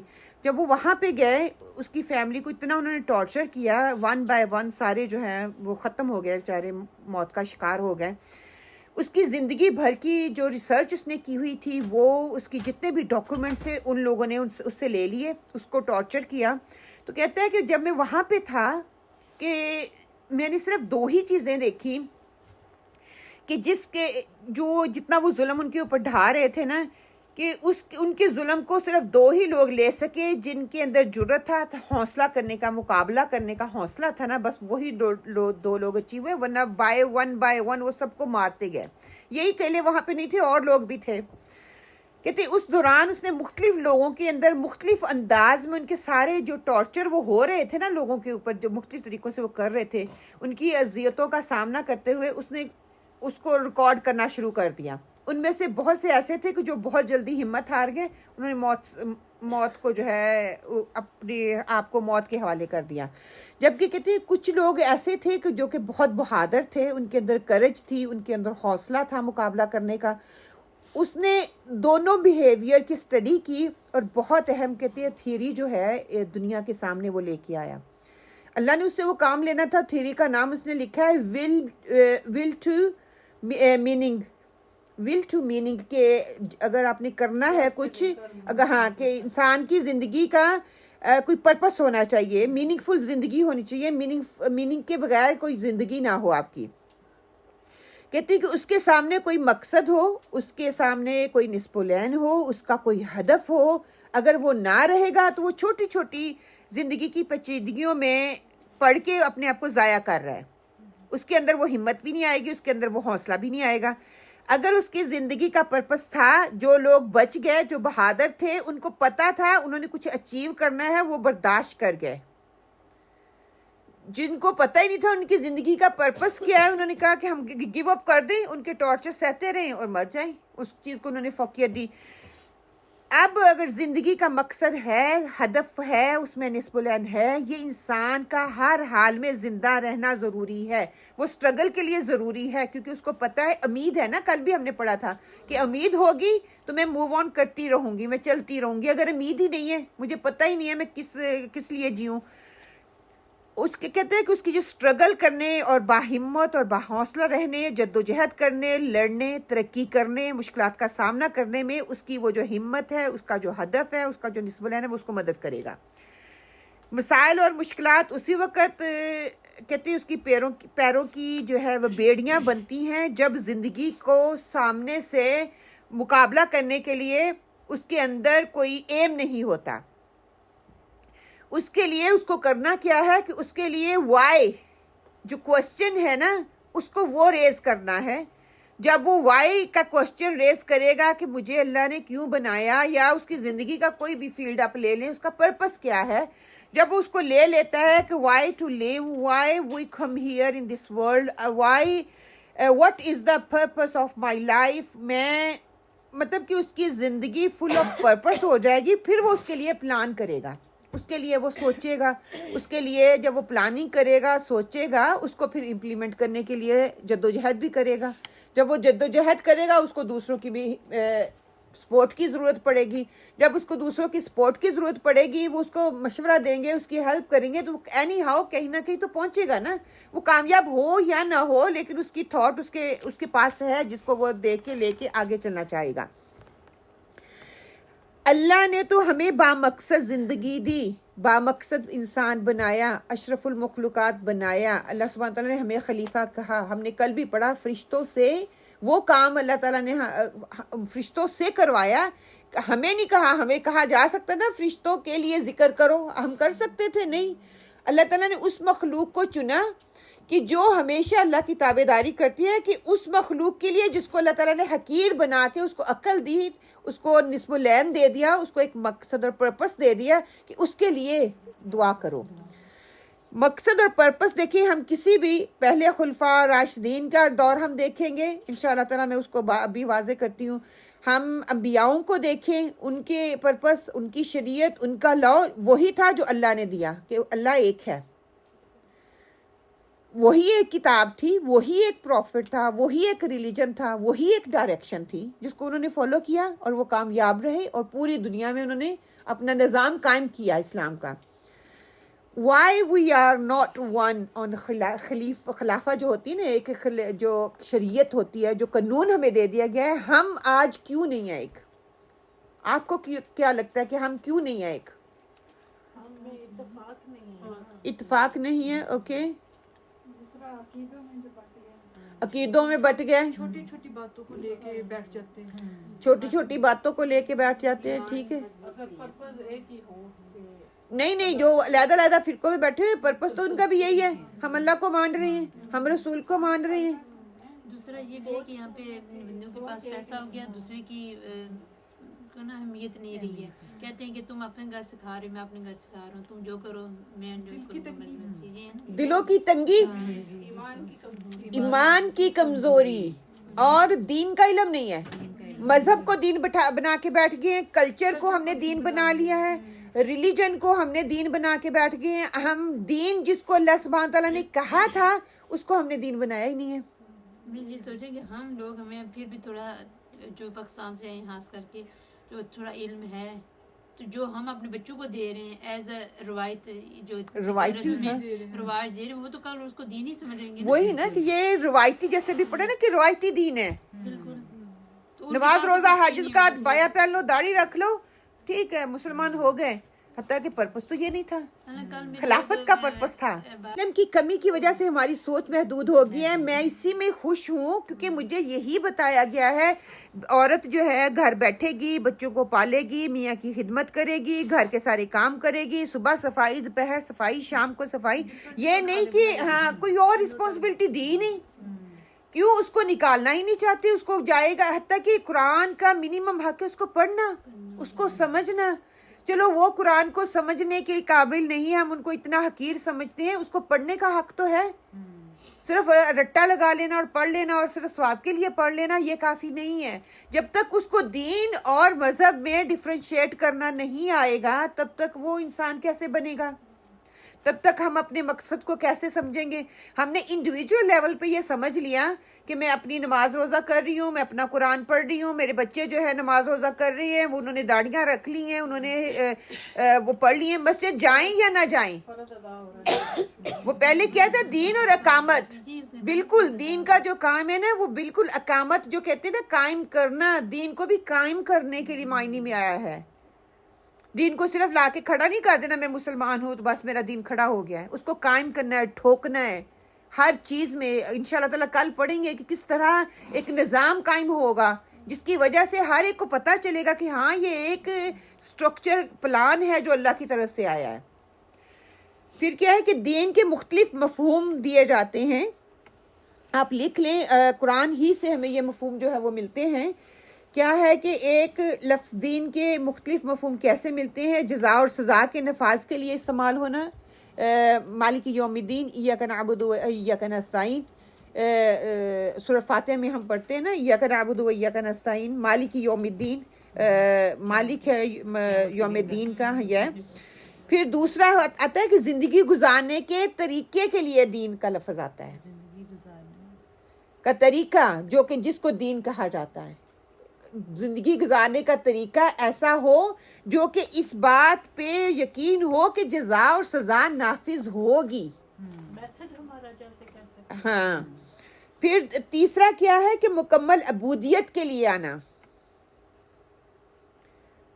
چوتھا قیامت کے دن کے لیے آتا ہے کہ قیامت پہ آئے گی، قیامت کے دن جو ہے وہ بدلے کا دن اس کے لیے بھی آتا ہے کہ وہ بدلے کا دن ہے. بدلے کا دن کیوں ہے؟ کہ اللہ سبحانہ تعالیٰ نے ہمیں پرپس دیا تھا کہ اس کی مکمل عبودیت میں زندگی گزارو. مکمل عبودیت میں زندگی گزاریں گے تو زندگی گزارنے کا طریقہ پتہ چلے گا. جب زندگی گزارنے کا طریقہ پتہ چلے گا پھر جزا اور سزا نافذ ہوگی. یہ ممکن ہی نہیں ہے کہ ہمیں پرپس کے بغیر بھیج دیا اور اللہ تعالیٰ کہہ رہا ہے کہ میں جزا اور سزا کروں گا. یہ ممکن ہے کہ ہم آپ کو بتائیں نہیں کہ ہم نے آپ کا انٹرویو لینا اور آپ کو جاب دے دیں؟ کبھی بھی نہیں ہوتا. یہاں پہ بھی یہی کہا جا رہا ہے. پھر یہ کہ دین میں جوک در جوک داخل ہونا کے لیے بھی آتا ہے وَرَأَيْتَ النَّاسَ يَدْخُلُونَ فِي دِينِ اللَّهِ، کہ ایسا نظام قائم کرو کہ لوگوں کو اس کو اڈاپٹ کرنے میں مشکل کا سامنا نہ کرنا پڑے، وہ آسانی سے اس چیز کو لیتے جائیں. اگر آج ہم یہی چیز دیکھتے ہیں تو ہمارے لیے کتنا مشکل ہو گیا ہے نا کہ اس چیز کو قائم کرنا، اس کی بنیادوں میں دین کو نافذ کر کے اس دین کو کھڑا کرنا. اب دیکھیں ہمیں کہا تو یہ جا رہا ہے کہ دین جو ہے ان الدین عند اللہ الاسلام، کی بے شک اللہ کے نزدیک سچا مذہب نہیں یہاں پہ کہا جا رہا، دین اسلام ہے. مذہب کو اتنی فوقیت ہوتی ہے تو مذہب کا نام استعمال کیا جاتا نا. اللہ کے نزدیک سچا دین جو ہے وہ اسلام ہے. سچے دین کے حوالے سے پھر سچا دین کیسے ہوگا اس کے لیے اللہ سبحانہ تعالیٰ نے جو میں آیت سورہ نور کی پڑھی ہے نا اس میں کیا آتا ہے کہ اللہ سبحانہ تعالیٰ کی نے خلیفہ بنایا. خلیفہ کس کو بنایا؟ اللہ سبحانہ تعالیٰ نے کہ اقامت دین کی مکمل تعریف جو ہے ہمیں بتائی کہ اقامت امت مسلمہ کو بنایا. خلیفہ کون تھے؟ خلیفہ مسلمین جو گزر چکے، خلفۂ راشدین اس میں ان کے نام آتے ہیں، بنو امیہ، بنو عباس، بنو ہاشم، یہ سارے اس میں آ جاتے ہیں. اب یہ کہ اگر ہم اس آیت کو دیکھیں نا، اقامت دین کو مکمل اس کی تعریف کیا آتی ہے؟ باطل نظام سے کٹنا، اللہ کے نظام کو نافذ کرنے کی کوشش کرنا، اس میں اتنا اپنا تن من دھن اپنی مصروفیات اپنا لگاؤ، ہر چیز جو ہے اس کے اوپر دھن سوار ہو جائے کہ اقامت دین جو ہے وہ قائم ہو جائے، پھر وہ دین کہلائے گا۔ میرا دین میرا، تیرا دین تیرا، میرا گھر میرا، تیرا گھر تیرا نہیں، سب کے بچے میرے بچے، سب کی تکلیف میری تکلیف، یہی ہمیں بتایا گیا ہے نا۔ ایک میرے لیے قانون تو وہ سب کے لیے قانون، میرے دو قانون نہ ہو کہ دوسروں کے لیے اور قانون، میرے لیے کوئی اور قانون۔ انصاف سب کے لیے ایک جیسا ہونا چاہیے کہ ہر باطل سے میں نے کٹنا ہے، پھر اس کی بہت آگے تشریحات آ جاتی ہیں، انشاءاللہ تعالیٰ اس پہ بات کریں گے۔ پھر ایسے نظام کو نافذ کرنے کی کوشش کرنی جو اللہ سبحانہ و تعالیٰ نے دیا۔ یہاں پہ اب ذکر آ رہا ہے کہ جمع کا صیغہ استعمال ہو رہا ہے، الذین، ٹھیک ہے، یہ جمع کا صیغہ ہے، آمنو جمع کا صیغہ ہے، منکم جمع کا صیغہ ہے، عاملو جمع کا صیغہ ہے، پھر لا یستخلفنہم، ہم جو ہے یہ جمع کا صیغہ ہے، کیا کہ ہم جمع کی ضمیر کے طور پہ وہاں پہ آ رہی ہے۔ معلوم ہوا کہ اللہ کا وعدہ کسی ایک کے لیے نہیں ہے، خلیفہ کسی ایک کو نہیں بنایا گیا، اس کے لیے خلافت کا وعدہ جو ہے ایک نہیں ہے بلکہ کئی بندوں کے لیے ہے۔ بندوں کے لیے شرط رکھ دی، وہ ایمان لانے والے ہیں اور عمل صالح کرنے والے ہیں۔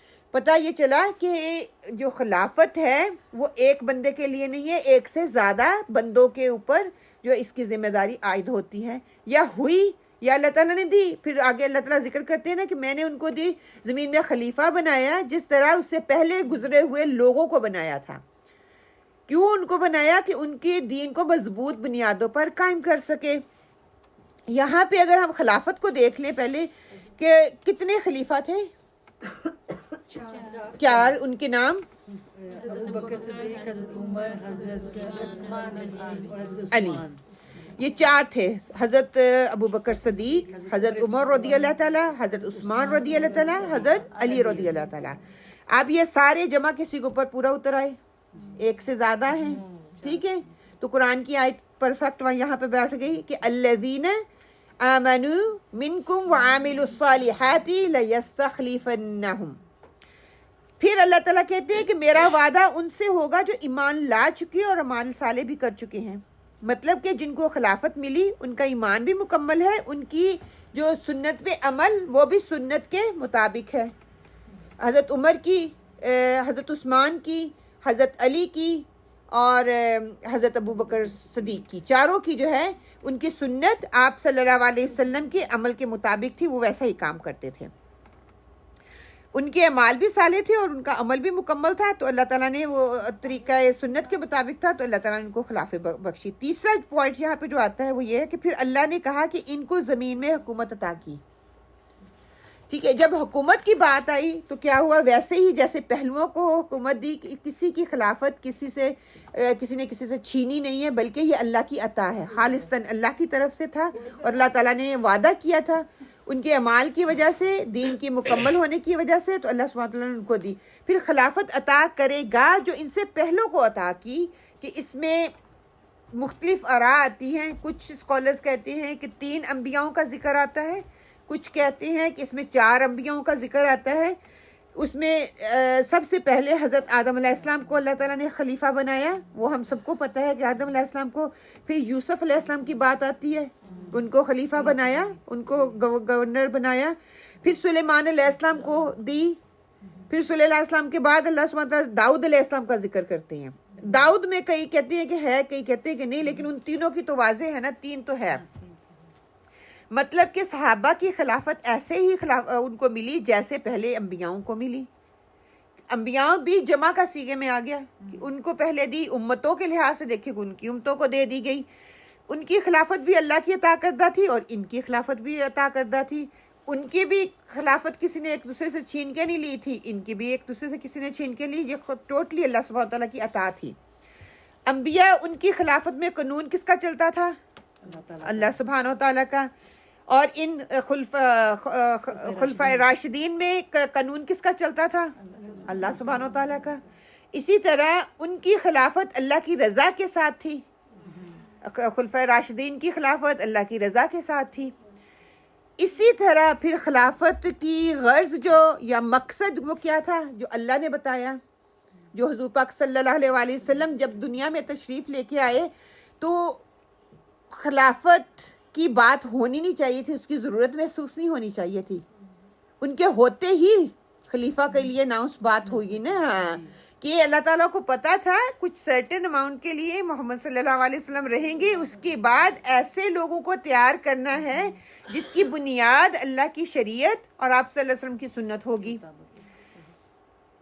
اللہ ضرور اس دین کو ان کے لیے نافذ کر دے گا، اس کو جما دے گا. خلافت کے دور میں جو قانون، جو شریعت، جو عبادات، جو کچھ بھی نافذ کرنا ہے اللہ نے ان کے لیے ان کو پسند کر لیا.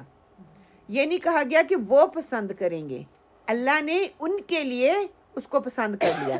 اب جو پسندیدگی کا اظہار یہاں پہ ہو رہا ہے، وہ جو نافذ وہ کریں گے وہ وہی کریں گے جو اللہ تعالیٰ کو پسند ہے، وہ اپنی مرضی اس میں نہیں تھوپیں گے. حضرت عثمان رضی اللہ تعالیٰ، حضرت ابوبکر صدیق خلافت میں آئے، انہوں نے وہی کیا جو اللہ تعالیٰ کی مشیت تھی، انہوں نے اپنی خواہشات وہاں پہ نہیں ڈالی. اسی طرح باقی چاروں خلفائے راشدین. اس میں وہی آپ نے جو بتایا تھا کہ وہ اللہ تعالیٰ کے چنے ہوئے مخلص، ہاں ان کو اللہ تعالیٰ نے چن لیا، ان کو چن لیا تھا اس کام کے لیے، اور اللہ تعالیٰ نے پھر وعدہ کر لیا. اب اس دور میں کون سا قانون نافذ ہوا، آج کے دور میں اس میں کیوں اختلاف ہے؟ کیونکہ آپ صلی اللہ علیہ وسلم نے کہا تھا نا کہ میری سنت کو، خلفائے راشدین کی سنت کو مضبوطی سے تھام لو. ٹھیک ہے، اپنے آپ کو نئے نئے کاموں میں الجھانا نہیں، اور جو نئے کاموں میں الجھائے گا وہ بدعات کہلائیں گی. اب یہاں پہ بات کرنے لگے ہم بہت دور نکل سکتے ہیں. اب کلمہ وہی، انہوں نے کیا کلمہ پڑھا جو اللہ سبحانہ وتعالیٰ نے آپ صلی اللہ علیہ وسلم کو سکھایا ہے، وہی کلمہ خلفائے راشدین نے پڑھا، لا الہ الا اللہ محمد رسول اللہ. اذان جو اس وقت دی جاتی تھی اب بھی دی جا رہی ہے، اور خلفائے راشدین نے بھی وہی کیا. ٹھیک ہے، اقامت کا طریقہ جو آپ صلی اللہ علیہ وسلم نے دیا وہی صحابہ اکرام نے کیا، اور آج بھی وہ چلتا آ رہا ہے. نماز پڑھنے کا طریقہ اس میں اختلاف ملتا ہے فقہی لحاظ سے اگر ہم دیکھیں، لیکن کرنا کیسے ہے جو کہ ان خلفائے راشدین اور سنت سے نہیں ملا. سنت حتیٰ کہ پرفیکٹ ہے، ہر چیز ہمیں مل جاتی ہے، وہ ہمارے علم میں کمی کی وجہ سے رہ گئی، لیکن اس کے بعد میں ہم نے کہاں جانا ہے؟ خلفائے راشدین کی طرف. وہ پرفیکشن ہے، وہ اتھینٹک جو چیز ہے وہاں سے ہمیں ملے گی. اچھا، نماز بھی ہوگی. تراویح پہ کی بات کر لیں. اب کنٹرڈکشن آ رہی ہے کہ سعودیہ نے یہ کر دیا، میرا دل تھا میں اس پہ کھل پہ بات کروں. سعودیہ نے یہ کر دیا، فلاں مسجد یہ کر رہی ہے، فلاں مسجد 20 پڑھ رہی ہے، فلاں مسجد 8 پڑھ رہی ہے. Nothing to do. کیوں اس چیزوں میں الجھ رہی ہیں؟ اب پاکستان کا میڈیا بھرمار ہوئی پڑی ہے، ہر کوئی یہ کہہ رہا ہے کہ سعودیہ نے یہ کر دیا. ان کے پاس اپنے اتھارٹی ریسورسز جن کا وہ استعمال کر کے کہہ رہے ہیں انہوں نے کیا. ہم کیوں تنقید کر رہے ہیں؟ ہم کیوں سعودیہ کو دیکھ رہے ہیں؟ پہلا مسئلہ تو یہ ہے. وہ جو شیخ ہے کیا وہ کرائٹیریا تو دے دیا حضرت عثمان رضی اللہ، حضرت ابوبکر صدیق، حضرت علی، حضرت عمر. ہم اسی طرف لوٹیں گے. آپ صلی اللہ علیہ وسلم دے دیا کرائٹیریا. تو حضرت عمر نے کیا تھا؟ کسی نے پتہ ہے کہ آپ صلی اللہ علیہ وسلم نے جماعت کروائی، 3 دن کروائی. جی آپ نے پہلے کتنی نمازیں کتنے پڑھائے تھے؟ 8، 20، 12. کسی کو پتہ ہے؟ کسی کو نہیں پتہ. اس پہ اجتہاد کس نے کیا؟ عمر رضی اللہ تعالیٰ نے. کیونکہ اللہ کی پسند تھی، نبی صلی اللہ علیہ وسلم کی پسند تھی، آپ صلی اللہ علیہ وسلم ڈرتے تھے. اسے ڈرنے کی وجہ سے پھر آپ نے کیا کہا میں جماعت کے ساتھ نہیں پڑھاؤں گا. تو حضرت عمر رضی اللہ تعالیٰ نے اگر 20 رکعتیں کہیں تو اللہ کے اور اللہ کے رسول کی پسند کو سامنے رکھتے ہوئے انہوں نے فکس کر دی، اور انہوں نے جو فکس کر دی وہ ہمارے لیے قانون بن گیا. اب انہوں نے یہ نہیں کہا کہ یہ فرض ہے، انہوں نے کیا کہا؟ سنت موقدہ ہے، آپ صلی اللہ علیہ وسلم کی پسند ہے. جو آپ صلی اللہ علیہ وسلم کی پسند میں آگے بڑھنا چاہتا ہے وہ 20 پڑھ لے، وہ 10 پڑھ لے، وہ 14 پڑھ لے، اپنی استطاعت اور ہمت کے مطابق. اس میں لڑائی والا تو کوئی مسئلہ ہے ہی نہیں. اب اس الجھن میں پڑ گئے ہیں، جو پڑھ رہے ہیں ان کو بھی ڈبل مائنڈڈ کر دیا ہے، جو نہیں پڑھ رہے وہ تو پہلے ہی نہیں پڑھ رہے تھے، اور جو 8 پڑھ رہے تھے تو وہ کہہ رہے ہم غلط ہیں، اور جو 20 پڑھ رہے تھے تو کہہ رہے تھے ہم غلط ہیں، اب ہم 8 پہ آ جاتے ہیں، ہم 10 پہ آ جاتے ہیں. کہ کیوں دماغوں کو نہیں کھولتے؟ ہمارے لیے کرائٹیریا جو کھلا اور واضح ہے. اس میں اگر فرض بھی ہے تو فرض تک کا درجہ نہیں ہے، یہ افضل ترین درجہ جس کو کہا جاتا ہے نا سنت موقدہ ہے. اگر ہم اس کو کریں گے، اچھے طریقے سے کریں گے، قرآن کے ساتھ ہمارا تعلق مضبوط ہوگا تو الحمدللہ اللہ سبحانہ تعالیٰ اس کو قبول کریں گے. اللہ سبحانہ تعالیٰ ہماری کوششوں کو، رات کے جاگنوں کو، قرآن کے سننے کو کبھی بھی ضائع نہیں کرے گا. یہ ایک میرا اور آپ کا عمل نہیں ہے، یہ حضرت عمر رضی اللہ تعالیٰ کا ہے، اور آپ صلی اللہ علیہ وسلم کی حدیث اس چیز کو پروو کرتی ہے کہ جو میری سنت، آپ صلی اللہ علیہ وسلم کی سنت اس میں موجود ہے. کسی کو نہیں پتا انہوں نے کتنی رکعتیں پڑھائی، انہوں نے جماعت کے ساتھ پڑھایا. پھر حضرت عمر رضی اللہ تعالیٰ نے جب دیکھا کہ جگہ جگہ پہ لوگ کروا رہے ہیں، انہوں نے اس کو اکٹھا کر دیا. ٹھیک ہے، اور اکٹھا کرنے کے بعد ان کو بتا دیا کہ اتنی رکعتیں کر لو، اللہ اللہ خیر سے کام ختم. جھگڑے والی تو بات ہی نہیں ہے. تو یہ بھی کہا تھا کہ یہ ہے بدعت ہیں نہیں یہ والی یہاں پہ پتہ کیا ہے، وہ لوگ علیحدہ شادیاں کہتے ہیں قرآن سننے کے شوق میں کھڑے ہو گئے تھے نا، تو پھر انہوں نے کہا کیونکہ حضور صلی اللہ علیہ وسلم تو دنیا سے چلے گئے تھے نا. ہاں تو کہتے ہیں نا صحابہ نے جو بدعت کی وہ بدعت حسنہ ہے، کیونکہ وہ آپ صلی اللہ علیہ وسلم کے ساتھ موجود تھے، انہوں نے وہ عمل دیکھا تھا. اگر وہ اس چیز کو اتحاد بنا کے امپلیمنٹ کرتے ہیں تو وہ بدعت جائز ہے، وہ بدعت حسنہ کہلاتی ہے. میں اور آپ کے پاس یہ اتھینٹسٹی نہیں ہے کہ ہم کھڑے ہو کے کوئی بھی عمل کرنا شروع کر دیں. ٹھیک ہے نا. اب جہاں پہ بھی جو بھی ڈبیٹیں ہو رہی نا، اپنے دماغوں کو کھولا کریں، اور کسی کو بھی نہیں مانے. دل میں تھوڑی سی بھی خلش آتی ہے، اللہ سے دعا کریں کہ ہمارے دلوں کو کھول دے. اللہ سبحانہ تعالیٰ ضرور رہنمائی کریں گے، سبحان اللہ، کہ اللہ سبحانہ تعالیٰ ہمارے دلوں کو کھولے اور اس چیز کو اچھے سے لینے کی توفیق عطا فرمائے کہ ہم ہر چیز کو اچھے سے لے سکیں. پھر ہر نیا کام جو ہے وہ بدعت، اور بدعت گمراہی ہے، اور گمراہی جو ہے کہ وہ دوزخ میں لے جانے والی ہے. اور دوزخ میں جو جائے گا وہ کہتے ہیں بدعتی اسپیشلی، اس کو تو جنت کی خوشبو بھی نہیں آئے گی. ہم تو بڑی خوشی سے جہاں بیٹھ کے ایک نئے کام کر رہے ہیں نا، نئے طریقے ایجاد کر رہے ہیں محبت میں ہی. یہ نہیں کہ ہم کسی کی نا مخالفت میں کر رہے ہیں، ہم نے خود سے پسند کر لیا، اس چیز کو ایجاد کر لیا، خود ہی سے سمجھ لیا کہ اس کے فائدے ہیں، اپنے ہی دماغ سے اس کو کر لیا. صحابہ کرام کا کوئی ہمیں ایسا عمل نہیں ملتا جو انہوں نے اپنی پسند سے کیا ہو.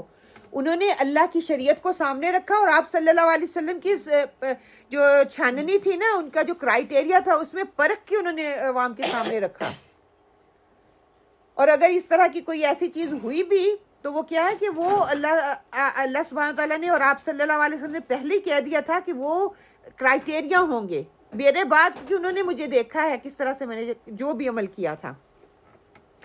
اب آتا مسئلہ یہ کہ خلافت کا دور ہوگا اور میری عبادت ہوگی، میرے ساتھ کسی کو شریک نہ ٹھہرایا جائے. اللہ سبحانہ تعالیٰ آگے کہتے ہیں کہ خلافت ہوگی. جب خلافت ہوگی، اللہ کا قانون رائج ہوگا، اللہ کے ساتھ کسی کو شریک نہیں ٹھہرایا جائے گا. اس ملک میں، اس کنٹری میں، اس لا میں ہر ایک محفوظ ہوگا. اس کو پتہ ہے کوئی غلط کام کرے گا تو اس کو سزا ملے گی. ہر چیز، ہر طرف خوف اور امن کی، آپ کو خوف سے امن میں اللہ تعالیٰ کہتے ہیں. ایمان کیا ہے؟ امن میں آ جانا. تو دین کے کرائٹیریا میں جب آتے ہیں تو آپ امن میں آ جانا چاہیے، آپ کو کسی قسم کا کوئی فیئر نہیں ہونا چاہیے. اس طرح نہیں جس طرح آج کل ہمارے حالات ہوئے ہیں کہ بچیوں کو باہر نکلنا ان کے لیے حرام ہوا ہے، وہ ان کی عزتیں محفوظ نہیں ہیں کسی بھی طریقے سے. کہ خلافت اس کو نہیں کہیں گے. خلافت وہ ہوگی جو کہ صحابہ نے شریعت کو نافذ کیا، آپ صلی اللہ علیہ وسلم کے طریقے کو وہ لے کے چلے، انہوں نے اپنی خواہشات کو سامنے نہیں رکھا، بلکہ جو عقیدہ خلفائے راشدین کا ہوگا وہ توحید کا ہوگا، وہ شرک کا عقیدہ نہیں ہوگا. ہم اس کو شرک نہیں کہہ سکتے، ہم اس کو بدعت نہیں کہہ سکتے.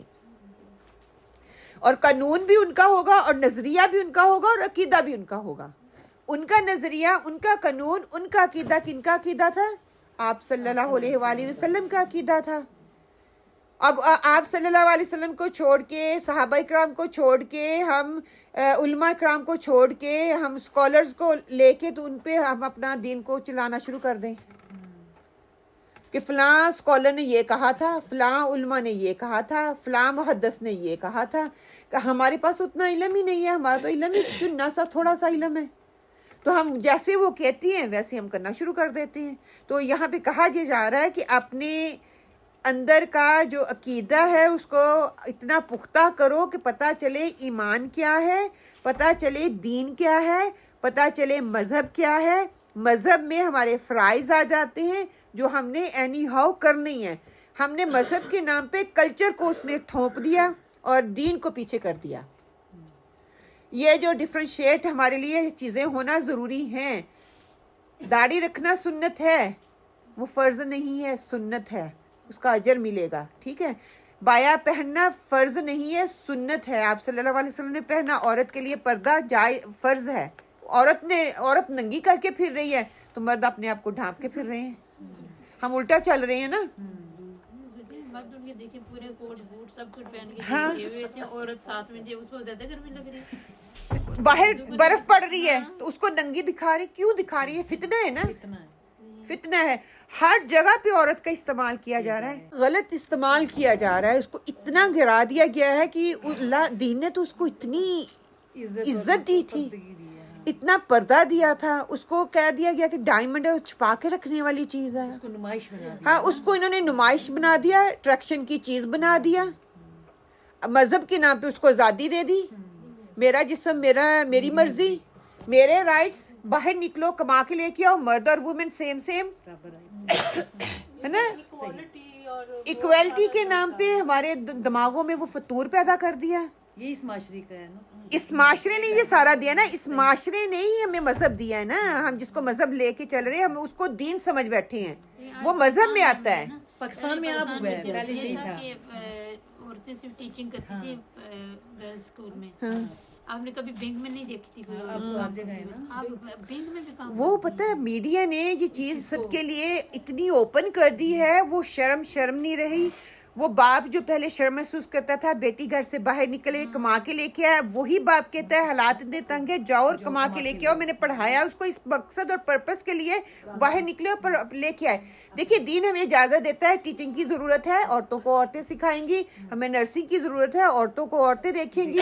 ہمیں ڈاکٹر کی ضرورت ہے، عورت کو عورت دیکھیں. کئی ایسے شعبہ جات ہیں جہاں پہ عورت کی ضرورت ہے. ضرورت کے تحت اس کا استعمال کیا جائے، اس کو وہ آگے آئے، وہ پڑھے لکھے، معاشرے میں سوسائٹی میں اپنا مقام پیدا کرے. بے حیائی کے ساتھ نہیں، وہ بھی پردے کے ساتھ. ہم نے ہر فیلڈ میں عورت کو رکھ دیا، ہر فیلڈ کو آگے لے کے. گھروں میں تباہیاں اور بربادیاں اسی وجہ سے تو آ رہی ہیں کہ عورت کہہ رہی ہے جو مرد نہیں کر سکتا وہ میں کر سکتی ہوں، جو مرد نہیں کما سکتا وہ میں کما سکتی ہوں. آئی لائک اے مین. اللہ تعالیٰ کہتے ہیں مرد اور عورت میں فرق ہے.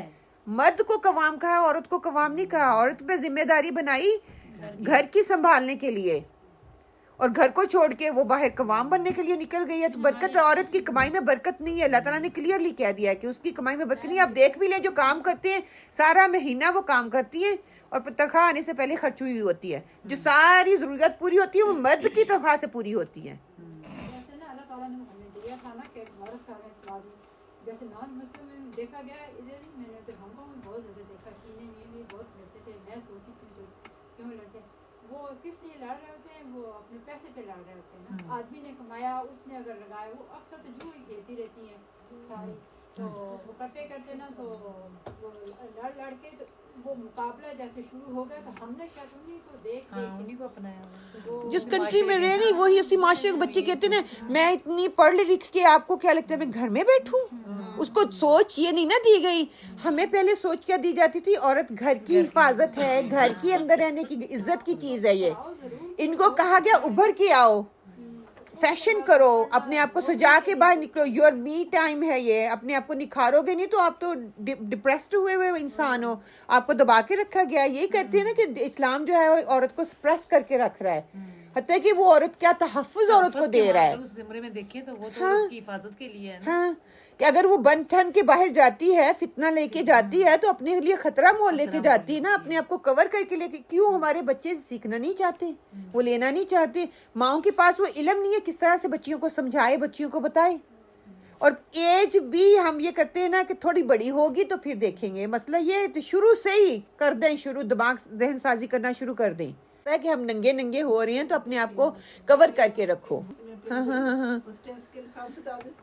سب سے پہلے یہی کرتے ہیں وہ اٹیک ایسے ہی کرتے ہیں. کوئی آپ جائیں گے نا کوئی بیماری ہے بالوں میں تو وہ کیا کہیں اسکارف اتارو بیکاز ایئر سرکولیشن نہیں ہو رہی. ٹھیک ہے ہاں کپڑے اپنی بایا پہنا ہوا ہے تو سم تھنگ ایسا پہنو کہ ہوا جائے. اللہ سبحانہ تعالیٰ کریٹر ہے اس کو نہیں پتا, ان کو زیادہ پتا چل گیا علم آ گیا ہے. اپنی تحقیقات کر کے بعد میں اس پہ ریگریکٹ کرتے ہیں اور اسی سنت پہ رہے واپس فطرت پہ آ رہے ہیں. تو ہم بے وقوف ہیں نا جو ہم اپنی فطرت کو چھوڑ کے ان کی سن رہے ہیں. کیوں سن رہے ہیں؟ کیونکہ ہمارے پاس علم نہیں ہے, ہمارے پاس نالج نہیں ہے. اتھینٹک نالج ہوگا, علم ہوگا, تحقیق ہوگی تو ہمارے اندر خود ہی کانفیڈنس آئے گا, ہمیں خود ہی پتہ چلے گا ہم کیا بات کر رہے ہیں, کس سے کیا کہہ رہے ہیں, کیا کہنا ہے اور کس طرح سے کہنا ہے.